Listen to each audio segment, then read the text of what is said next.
표로서 한 해를 시작을 했습니다. 이것을 생각하면서 예배학교를 시작을 했고 이제 오늘 마지막 시간이 되었습니다. 우리가 배운 말씀들이 여러분 예배 가운데 실천됨으로 인해서 온전한 예배자가 되시고 또 성공적인 예배자가 되시기를 주님의 이름으로 축원합니다. 좋은 예배를 만든다는 것, 또 좋은 예배를 드린다는 것, 목회자나 예배자들의 희망입니다. 어떻게 하면 하나님이 기뻐하시는 예배를 드리고 그 예배 속에서 하나님이 준비하신 예배 축복들을 누릴 수 있는가에 대해서 고민하면서 더 나은 예배를 드리기 위해서 우리는 열정을 쏟고 또 힘을 쏟게 되는 것입니다. 우리가 똑같은 예배를 드리고 있는 것 같지만 예배에는 외부적인 예배와 내부적인 예배가 있습니다. 좀 이게 예배학적인 용어이기 때문에 좀 어려울 수 있습니다만은 외부적 예배라는 말은 예배 외형적 행위를 중요하게 생각을 하고 예배 형식이나 의식적인 관행을 의지하고 눈에 보이는 것을 말하는 것이지요. 이사야 29장 13절을 보면 외부적 예배에 대한 하나님의 평가의 말씀이 있습니다. 같이 한번 읽어봅니다. 주께서 이르시되 이 백성이 입으로는 나를 가까이 하며 입술로는 나를 공경하나 그들의 마음은 내게서 멀리 떠났나니 그들이 나를 경외함은 사람의 계명으로 가르침을 받았을 뿐이라. 아멘. 사람의 계명으로 가르침을 받았다라고 하는 것은 사람들이 만들어 놓은 전통과 의식을 따라서 드리는 예배다, 그런 의미가 되는 것이지요. 그러면 내부적인 예배란 무엇입니까? 그건 예배자의 자세를 중요하게 생각을 하고 예배의 자유를 우선하고 신령과 진정한 예배를 유지하면서 보이는 것에서 탈피하는 보이지 않는 예배, 우리 속에 있는 예배를 뜻하는 말입니다. 시편 51편 17절의 말씀을 같이 한번 읽어봅니다. 하나님께서 구하시는 제사는 상한 심령이라. 하나님이여 상하고 통회하는 마음을 주께서 멸시하지 아니하시리이다. 아멘. 내부적 예배라는 말을 한마디로 말하면 하나님께 초점을 맞추는 예배입니다. 아무리 사람들이 잘 드리는 예배라고 할지라도 하나님이 원하시는 예배 내용이 아니라면 그 예배는 의미가 없다는 것을 뜻합니다. 내 삶의 윤택이나 행복을 위해서 기독교를 이용하려는 마음은 버려야 하는 것입니다. 예배는 하나님께서 제시하시는 방법에 따라서 하나님께 드리는 것입니다. 그걸 이렇게 표현해 볼 수 있습니다. 하나님과 더불어 하나님에게 드리는 예배, 그것이 참된 예배의 모습일 것입니다. 그러므로 예배 드리는 자의 예배 모델이 중요합니다. 어떤 예배를 중심으로 하나님께 나아가는가를 분명히 해야만 하는 것입니다. 우리가 드리는 제도적 예배나 의식적인 예배나 가식적인 예배나 형식적인 예배에 매달리는 것이 필요한 경우도 있습니다. 때에 따라서는 형식이 내용을 담기도 하기 때문에 그렇습니다. 그런데 그런 것이 예배의 핵심을 잃어버리게 만든다면 빠른 수정이 필요하게 되겠죠.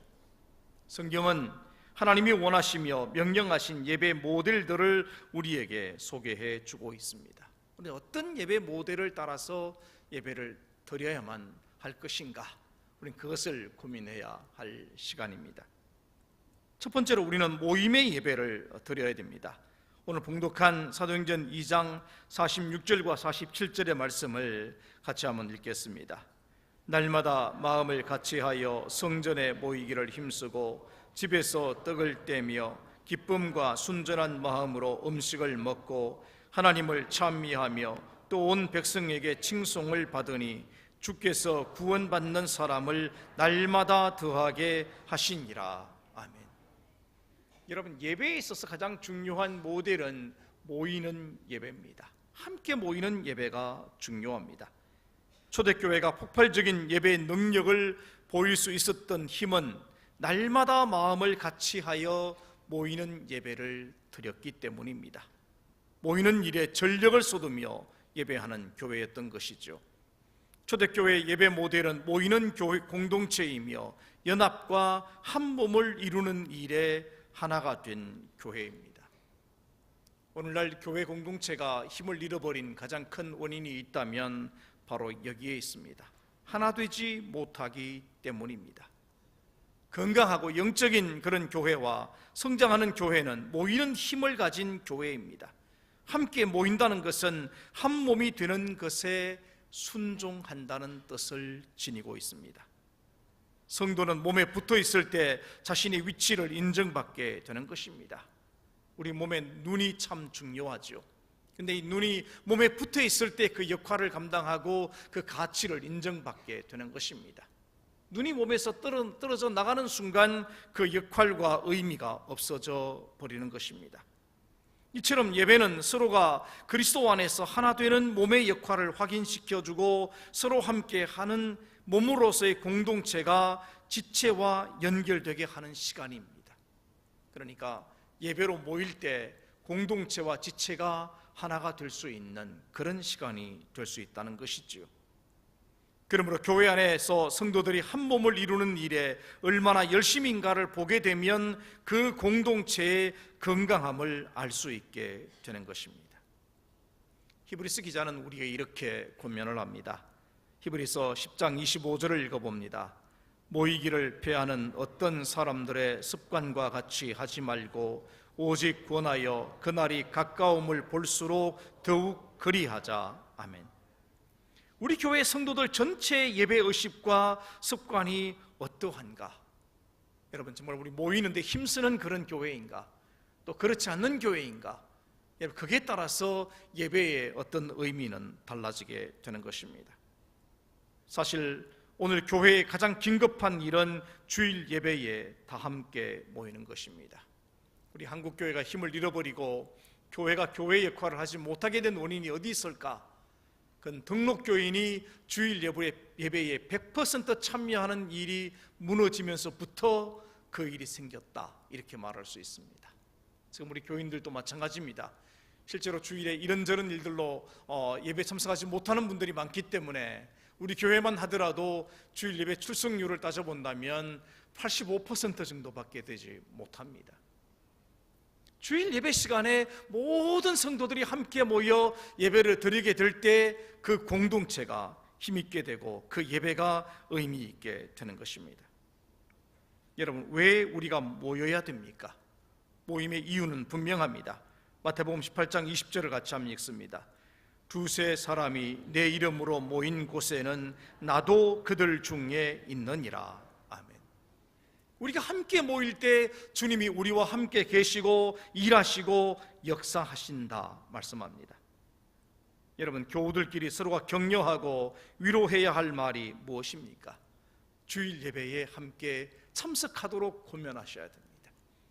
왜냐하면 예배를 통해서 그분들의 문제와 그분들의 삶이 달라지기 때문에 그렇습니다.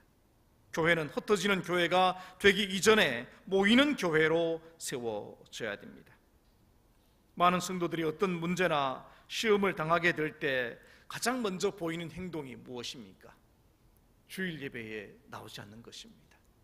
그리고 전화하거나 연락을 하면 목사님, 나 시험 들었습니다, 이렇게 말합니다. 여러분, 생각해 보십시오. 주일 예배에 나오지 않고 예배를 드리지 않고 여러분의 문제를 해결할 다른 방법이 있으십니까? 저는 없다고 생각합니다. 오히려 문제가 있고 마음에 꺼리낌이 있고 시험이 들지라도 오히려 그 마음을 내려놓고 하나님께 예배를 드려야 그 문제가 해결되는 것이지, 예배를 빠지면서 문제를 해결할 수 있다? 여러분, 그것은 불가능한 일이라고 생각합니다. 공동체는 힘이 있는 조직체입니다. 특히 성도들이 합심해서 모여서 예배를 드릴 때 그 공동체는 사람들이 상상할 수 없는 능력을 뿜어내는 힘을 갖게 되는 것입니다. 마음을 같이 하고 힘을 다하여 모이는 예배를 만드는 일에 여러분들이 먼저 모델로 세워지기를 소원합니다. 두 번째는 들음의 예배를 들으셔야 됩니다. 예배는 하나님께서 말씀하시고 예배자는 듣는 것이 첫 번째 조건입니다. 듣는다 하는 말은 나의 인격과 지식과 영혼을 그의 지시에 순종하겠다고 하는 의지이며 결심입니다. 그러므로 예배는 하나님과의 인간의 약속에서 출발합니다. 하나님 말씀하시고 나는 듣겠습니다 라고 하는 약속이 예배의 출발입니다. 가장 불행한 사람은 예배 속에서 아무것도 듣지 못하는 사람들입니다. 들을 수 없는 고통이 가장 큰 고통이죠. 아무리 말씀을 하셔도 들을 수 없다면 그는 예배를 잘못 드리는 자입니다. 모든 예배 순서는 하나님의 음성을 다양하게 듣도록 준비되어 있는 것입니다. 예배를 시작할 때 인도자가 하는 예배 부름으로부터 시작을 해서 축도에 이르기까지 모든 순서들은 하나님의 음성을 듣게 하는 영적인 도구들입니다. 설교 속에서 하나님의 음성을 듣고 기도 시간도 하나님의 음성을 듣는 시간이고, 찬양대의 찬양을 통해서 또 여러분들이 부르는 찬송을 통해서 하나님의 음성을 들을 수 있어야 됩니다. 왜 사람들이 하나님의 음성을 듣지 못합니까? 이에 대해서 주님은 이렇게 말씀을 하십니다. 마태복음 13장 15절의 말씀을 같이 한번 읽습니다. 이 백성들의 마음이 완악하여져서 그 귀는 듣기에 둔하고 눈은 감았으니 이는 눈으로 보고 귀로 듣고 마음으로 깨달아 돌이켜 내게 고침을 받을까 두려워함이라 하였느니라. 아멘. 하나님의 말씀을 듣기에 둔한 사람은 하나님을 체험하기가 어렵습니다. 예배에서 은혜나 축복을 받고 위안을 얻으려는 생각에 사로잡혀 있거나 자신의 입맛에 맞는 달콤한 것만을 골라서 자기 마음대로 귀를 열었다가 닫았다가 한다면 여러분, 하나님의 음성을 들을 수 없을 것입니다. 왜 하나님의 음성을 듣지 못합니까? 왜 깨닫지 못하고 변화된 신앙생활을 하지 못합니까? 그것은 예배자의 마음을 갖지 않아서 그렇습니다.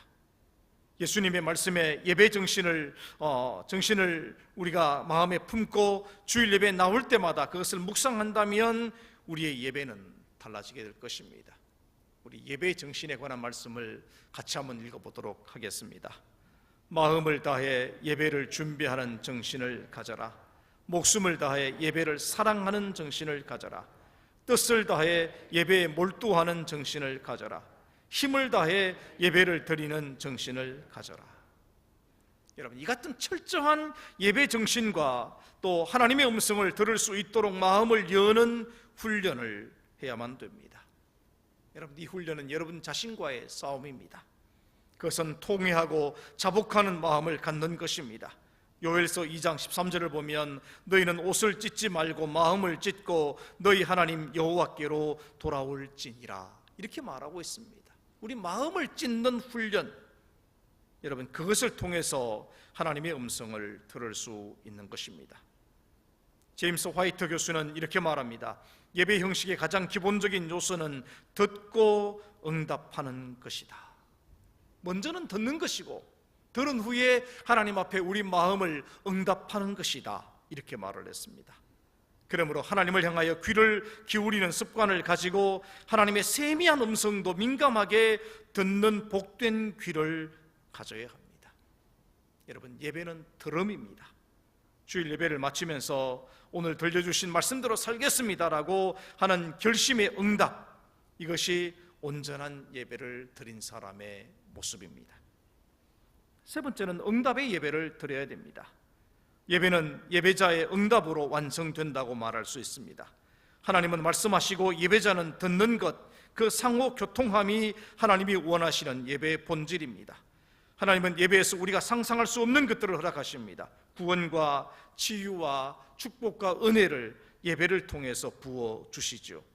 그러나 하나님은 많은 것들을 베풀기를 원하시지만 조건도 요구하십니다. 그러므로 우리가 드리는 예배는 어떠한 예배여야 하나님이 받으시고 축복하시는 예배인지 우리는 분명하게 알아야만 하는 것입니다. 첫 번째는 철저하게 하나님 중심의 예배를 드리고 있는가라고 하는 것입니다. 여러분, 예배가 인간 중심이 되면 타락하게 됩니다. 종교교육자들이 인간 중심이던 요소들을 개혁하기 위해서 성경으로 돌아가자고 외쳤던 것입니다. 그래서 종교개혁의 핵심이 뭡니까? 오직 믿음으로, 오직 성경으로, 오직 은총으로만. 인간 중심의 예배에서 하나님 중심의 예배를 드리자고 종교개혁자들이 종교개혁을 일으킨 것입니다. 우리의 예배에서 사람을 목적으로 하는 예배는 바뀌어져야 됩니다. 예배는 하나님에 대해서 말하는 것이 아니라 하나님께 드려져야 하는 것입니다. 시편 29편 2절의 말씀을 같이 한번 읽어봅니다. 여호와께 그의 이름에 합당한 영광을 돌리며 거룩한 옷을 입고 여호와께 예배할지어다. 아멘. 두 번째는 예배의 목적이 분명한가 하는 것입니다. 예배는 바른 목적에 의해서 바른 예배로 세워집니다. 만일 하나님을 위한 예배가 아니라 잘못된 예배 대상을 목적으로 한다면 그 예배는 하나님과 관계없는 예배가 될 것입니다. 말씀을 같이 읽습니다. 이에 예수께서 말씀하시되 사탄아 물러가라 기록되었으되 주 너의 하나님께 경배하고 다만 그를 섬기라 하였느니라. 아멘. 우리 예배 대상이 언제나 분명해야 됩니다. 하나님만이 나의 예배 대상임을 고백할 수 있어야 됩니다. 세 번째는 예배 내용은 적절한가 하는 것입니다. 전통적인 예배 순서인 묵도로 시작을 해서 축도로 마치는 예배만이 성경적이고 바른 예배인지를 살펴봐야 됩니다. 하나님이 원하시는 이상적인 예배와 습관화된 예배는 구별되어져야 되죠. 예배 순서의 생명은 하나님께서 임재하시고 일하시는 예배 환경을 만드는 것입니다. 대부분의 신자들은 예배 순서를 전통적인 개념으로 이해를 해서 변화되는 것을 원치 않는 경우가 있습니다. 여러분, 바른 예배가 뭐겠습니까? 예배 순서를 지키는 것입니까? 사실은 그것보다 무엇을 위한 내용으로 예배 드리는가가 훨씬 더 중요한 것입니다. 요한복음 4장 24절은 뭐라고 말씀하십니까? 하나님은 영이시니 예배하는 자가 영과 진리로 예배할지니라. 예수님은 예배 순서를 가르쳐 주신 것이 아닙니다. 예배 내용을 우리에게 가르쳐 주시고 계신 것이죠. 네 번째는 전인적으로 드리는 예배인가 하는 것입니다. 예배는 순서를 맡은 사람이나 예배자나 먼저 하나님께 성실한 예배자로서 예배 드리고 있는가를 확인해야만 됩니다. 자신의 전인격적인 헌신으로 드리는 예배를 하나님은 기뻐하십니다. 우리의 시간과 우리의 몸과 우리의 영혼을 모두 예배에 집중하는 자세가 필요한 것입니다. 로마서 12장 1절의 말씀을 같이 읽습니다. 그러므로 형제들아 내가 하나님의 모든 자비하심으로 너희를 권하노니 너희 몸을 하나님이 기뻐하시는 거룩한 산 제물로 드리라. 이는 너희가 드릴 영적 예배니라. 아멘. 영적 예배가 무엇입니까? 우리의 몸, 우리 전인적인 어떤 인격을 가지고 하나님 앞에 드리는 예배가 여러분 산 예배가 되는 것입니다. 다섯 번째는 예배에 신앙 고백이 있는가라고 하는 것입니다. 예배는 구원의 감격과 인간을 향한 하나님의 사랑에 대한 표현이 있어져야 됩니다. 진정한 예배는 예배자가 온 몸과 마음으로 하나님을 고백하는 예배입니다. 그러므로 바른 예배는 하나님과 예배자의 만남에서 이루어지는 영적인 만짐과 친밀한 대화를 중요하게 생각해야 됩니다. 시편 86편 17절 말씀을 같이 읽습니다. 은총의 표적을 내게 보이소서. 그러면 나를 미워하는 그들이 보고 부끄러워하오리니 여호와여 주는 나를 돕고 위로하시는 이시니이다. 아멘. 주님에 대한 신앙 고백, 주님은 나를 위로하시고 나를 도우시는 분입니다 라고 하는 이 믿음의 고백이 있어져야 진정한 예배가 되는 것이죠. 여섯 번째는 영적인 예배인가 라고 하는 것입니다. 예배는 몸을 산제사로 드릴 뿐만 아니라 마음과 영을 드리는 것입니다. 영감 있는 예배를 드린다는 것은 살아계신 하나님과의 영적인 통일이며 영적인 일치이며 영적인 연합을 이루는 것입니다. 내가 주님 안에 있고 주님이 내 안에 있다는 것을 확인하고 체험하는 예배, 여러분 그것이 영적인 예배인 것입니다. 아무리 좋은 예배 계획과 프로그램과 시설을 갖추었다고 할지라도 성령의 인도를 무시한다든지 순종하지 않으면 예배는 자연히 사람들의 욕심으로만 남게 되는 것입니다. 예배는 언제나 성령의 역사하심이 예배 시간 안에 있어져야 됩니다. 성령의 일하심을 인정하고 성령의 일하심을 받아들일 때 그 예배가 영적인 예배가 되는 것입니다. 고린도서의 말씀을 같이 한번 읽어봅니다. 우리가 이것을 말하거니와 사람의 지혜가 가르친 말로 아니하고 오직 성령께서 가르치신 것으로 하니 영적인 일은 영적인 것으로 분별하느니라. 아멘. 7번째는 예배 시간에 관련된 것입니다. 현재 한국교회 예배에서 시간에 쫓기는 모습이 언제나 안타깝습니다. 예배를 준비하면서도 언제나 이 예배 시간이 정말 1시간 안에 끝날 수 있을까 없을까 그걸 고민하고 있다는 것은 굉장히 불행한 일이라고 생각합니다. 감격스러운 예배를 우리가 드림에 있어서 왜 시간의 제한을 받아야 하는지 사실은 굉장히 궁금한 부분이기도 합니다. 1시간이라는 시간을 고정해서 예배를 드린다는 것은 하나님의 능력을 제한하는 것입니다. 가능할 수 있다면 지금부터 30분만 더 예배를 더 길게 할 수만 있다면 얼마나 풍성한 예배를 드릴 수 있을까, 그런 생각을 하게 돼요. 예배에 더 많은 찬송을 부르고 더 많이 기도하고 또 설교자의 설교만이 아니라 또 성도들의 신앙 간증이 포함이 되고 그렇다면 예배는 훨씬 더 풍성한 예배가 되지 않을까, 그런 생각을 해보게 되는 것입니다. 여러분, 예배 시간에 시간을 보지 마십시오. 그렇다고 우리 예배 시간이 그렇게 길게 드려지는 예배가 아니거든요. 시간에 쫓기는 예배를 드린다고 하는 것은 하나님의 능력을 제한하는 일이기 때문에 그것은 바르지 않다 말할 것입니다. 시편 84편 4절의 말씀을 같이 읽어봅니다. 주의 집에 사는 자들은 복이 있나니 그들이 항상 주를 찬송하리이다. 심지어 주님의 집에 사는 자들이, 주님의 집에 머무르는 시간이 길면 길수록 그것이 우리에게 복이 됩니다 라고 하는 그런 고백 아니겠습니까? 우리는 이상의 이런 예배 내용을 통해서 하나님께 응답하는 예배는 획일적이거나 고정적인 것이 아님을 우리는 확인할 수 있어야 됩니다. 예배자의 응답은 보다 진지하고 내용 있는 것이 되어져야 됩니다. 예배의 응답은 변화입니다. 나 자신과 우리의 예배를 하나님 앞에 내어놓고 하나님이 바라시는 것을 깨닫고 진실한 반응을 보이는 그런 예배를 드릴 수 있어야 할 것입니다. 네 번째로 우리는 미래의 예배를 드려야 됩니다. 예배란 발전과 성장을 목표로 합니다. 신앙이 성장하고 성숙될수록 예배의 깊이나 넓이도 변화되어져야 됩니다.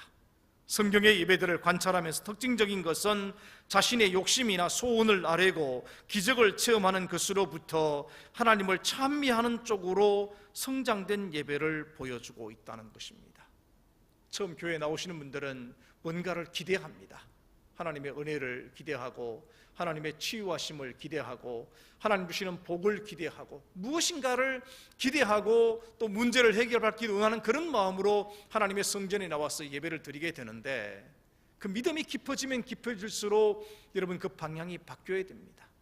내 문제가 아니라 하나님을 찬양하고 하나님을 찬미하고 하나님께 영광 돌리는 것으로 그 중심이 옮겨져야 한다는 것입니다. 거기 있는 5곳의 말씀을 같이 한번 읽어보십시다. 하나님을 찬미하며 또 온 백성에게 칭송을 받으니 주께서 구원받는 사람을 날마다 더하게 하시니라. 그러면 어떻게 할까? 내가 영으로 기도하고 또 마음으로 기도하며 내가 영으로 찬송하고 또 마음으로 찬송하리라. 이는 그가 사랑하시는 자 안에서 우리에게 거저 주시는 바 그의 은혜의 영광을 찬송하게 하려는 것이라. 시와 찬송과 신령한 노래들로 서로 화답하며 너희의 마음으로 주께 노래하며 찬송하며, 그러므로 우리는 예수로 말미암아 항상 찬송의 제사를 하나님께 드리자. 이는 그 이름을 정언하는 입술의 열매니라. 아멘. 여러분, 신약의 교회들이 강조하고 있는 것이 있다면 그것은 하나님을 마음으로부터 찬미하는 예배입니다. 오늘 성도들이 드리는 예배가 얼마나 인간적이며 자신들에게 집중되어 있는가를 보게 하는 말씀입니다. 여러분은 찬미의 제사를 드리고 있다고 생각하십니까? 우리 교회의 주일 예배에서 하나님을 찬양하는 아름다움이 교회를 채우고 있는가 살펴보셔야 됩니다. 신약의 교회들이 예배는 어떤 형식이나 순서나 방법을 말하기 전에 예배자들이 하나님을 갈망하는 예배를 드리고 있는가를 묻고 있습니다. 그러므로 우리는 우리 교회 예배를 발전시켜야 됩니다. 예배가 성장되어져야 돼요. 전통적인 예배에서 새로운 그런 예배를 준비하고 비전 있는 예배를 드릴 수 있어야만 하는 것입니다. 우리가 드리는 예배, 하나님께서 강하게 임재하시는 예배를 만들어야 됩니다. 그러기 위해서 우리는 다음에 5가지 예배를 준비해야 됩니다. 첫 번째는 균형 있는 예배를 드려야 됩니다. 앞으로 예배의 초점은 과거의 전통과 현재의 다양성, 그리고 미래의 지향적인 형태와 지성과 감성과 영성을 포함시킨 균형이 있는 예배를 드려야 됩니다. 여러분, 예배에 있어서 균형을 말할 때 이런 생각을 합니다. 설교자의 설교가 너무 길다, 그런 생각을 할 때가 많습니다. 우리 1시간 예배를 드린다면 설교자의 설교는 예배의 3분의 1 정도만 되어져야 되고 3분의 1 정도는 찬양으로 메꿔져야 되고 나머지 3분의 1은 기도하는 시간이 되어져야 된다, 그런 생각을 합니다. 근데 우리는 지금 기도하는 시간이 너무 짧은 시간이 되죠. 대표자의 기도, 예배자의 부름, 그 다음에 헌금의 기도, 그 이상의 기도가 없습니다. 이건 예배의 균형이 맞지 않은 것입니다. 정말 하나님께 나와서 모든 성도들이 함께 모인 이 시간에 함께 마음을 합해서 기도하는 것, 여러분, 굉장히 중요한 문제가 되는 것입니다. 두 번째는 축제 예배를 드려야 됩니다. 여러분, 구약의 제사 형태의 예배와 신약의 예배는 다릅니다. 구약의 예배는 죄를 고백하고 사죄와 또 죄를 용서받는 그런 차원에서 드리는 예배가 중심이었습니다. 신약의 예배는 좀 달라요. 신약의 예배는 구원의 감격과 부활의 찬양과 승리의 영광을 드러내는 축제의 예배입니다. 여러분, 이 2가지 요소가 우리 예배에 다 들어와야 됩니다. 한국교회 전통적인 예배는 좀 구약 전통의 예배라고 할 수 있습니다. 그죠? 경건과 회개와 거룩을 중심으로 하는 그런 예배를 드렸다면, 여기에다가 우리 신약의 예배인 기쁨과 감격과 성결한 삶을 결단하는 그런 부분들이 채워져야 됩니다. 하비콕스라는 분은 교회와 예배에 대해서 이렇게 말을 했습니다. 3가지의 교회가 있다. 첫째는 자유와 정의를 지향하는 출애굽기의 교회가 있고, 감사와 축제가 있는 시편의 교회가 있고, 새하늘과 새 땅을 지향하는 계시록 교회가 있는데, 이 3개의 교회의 모습이 다 나타나야 된다, 이렇게 말하고요. 예배도 마찬가지입니다. 첫째는 구원의 감격을, 둘째는 감사와 축제를, 셋째는 미래에 대한 소망이 있는 예배를 드려야 진정한 예배다, 이렇게 말합니다. 세 번째는 질 높은 예배를 드리셔야 됩니다. 오늘날 영성이 살아있는 목회자들은 예배의 변화를 위해서 힘을 쏟고 있습니다. 예배를 목회의 가장 중요한 사역의 기둥으로 세우고 예배를 바로 세우기와 새 시대의 새로운 예배를 위해서 노력하고 있습니다. 마찬가지로 성도들도 영적 생활에 결정적인 영향력을 주는 예배에 적극적으로 참여하셔야 됩니다. 목회자가 예배를 준비해 놓고 성도들은 와서 그저 관람만 하는 그런 시대는 이미 지나갔습니다. 그건 참된 예배가 아닙니다. 여러분들이 예배에 들어오셔야 되고 예배에 참여하셔야 되고 함께 예배를 만들어 가셔야 됩니다. 여러분, 또 예배는 구별되는 예배가 되어져야 됩니다. 주일 아침 예배는 우리 교인 전체가 모이는 공동체에 함께하는 그런 예배로 모여야 되고, 주일 찬양 예배는 훈련하는 예배로 모여야 되고, 수요 예배와 금요 기도회는 기도하고 찬양하는 예배로 모여져야 됩니다. 이런 다양하고 차별화된 예배를 통해서 성도들의 필요를 충족시키고 교회 사역에 대해서 함께 꿈을 꾸고 헌신된 일꾼으로 세워져야 하는 것입니다. 네 번째는 아름다운 예배를 드려야 됩니다. 예배는 한 폭의 그림이고 드라마이며 작품인 종합 예술이라고 말할 수 있습니다. 예배 인도자와 예배에 참여하는 자들의 모든 재능과 기술과 마음이 조화를 이루어서 완성되는 아름다움이 곧 예배입니다. 예배는 살아있는 그림이고 생동감이 있는 음악이며 모두가 하나 되어 만들어내는 합창이며 오케스트라입니다. 그러므로 예배에는 관람자가 없어야 되고 함께 힘을 모으고 함께 은혜에 참여하는 일꾼들이 있어져야 됩니다. 예배 인도자와 찬양자, 연주자와 회중, 기도자와 설교자 한 뜻으로 드리는 예배가 아름다운 예배가 되는 것입니다. 다섯 번째는 참된 예배자의 예배를 드리셔야 됩니다. 어쨌든 예배는 사람의 행위입니다. 아무리 좋은 악기와 새로운 기계들이 가득하다고 할지라도 그것을 다루는 사람에 의해서 살아있는 음악과 영감이 있는 소리가 나오는 것입니다. 어떤 사람이 기도하느냐가 기도의 내용보다 더 중요합니다. 어떤 사람이 찬양하는가가 찬양의 내용보다 더 중요합니다. 예배에 참석하는 사람들의 예배 자세가 예배를 만드는 것입니다. 그러므로 얼마나 좋은 예배자로서 예배를 드리는가에 의해서 좋은 예배와 의미 없는 예배가 결정이 되는 것입니다. 여러분, 우리 하나님 앞에 정말 온전한 예배자로 설 때 이 예배가 은혜의 예배가 되어지는 것입니다. 사랑하는 성도 여러분, 지금보다 더욱 예배를 사랑하십시오. 주일을 성수하고 주일 예배에 적극적으로 참여하는 질서 있는 예배 신앙을 실천하십시오. 하나님 사랑 그리고 예배 사랑을 행동으로 옮기십시오. 우리 교회 온 성도들이 주일 예배를 통해서 감동과 위로와 회복을 체험하도록 여러분 중보의 기도를 드리십시오.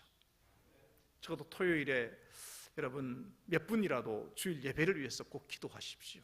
그리고 나오셔야 이 예배가 여러분에게 은혜가 될 줄로 믿습니다. 예배를 사랑하는 만큼 하나님의 사랑이 내게 있음을 기억하십시오. 너희가 나를 사랑하면 나의 계명을 지키리라.